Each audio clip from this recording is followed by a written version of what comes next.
بسم اللہ الرحمن الرحیم۔ السلام علیکم۔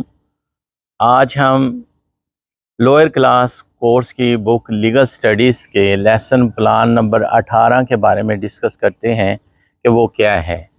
دفعہ 365 365 تعزیرات پاکستان کسی شخص کو خفیہ طور پر اور ناجائز حبس بے جا میں رکھنے کی نیت سے لے بھاگنا یا بھگا لے جانا، یہ دفعہ 365 تعزیرات پاکستان ہے۔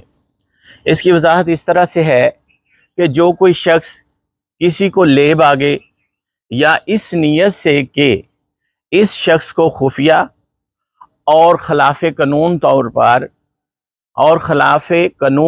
پر حبس بیجا میں رکھا جائے تو اس کو دونوں قسموں میں سے کسی قسم کی قید کی سزا دی جائے گی، جس کی میعاد 7 برس تک ہو سکتی ہے اور جرمانے کا بھی مستوجب ہوگا۔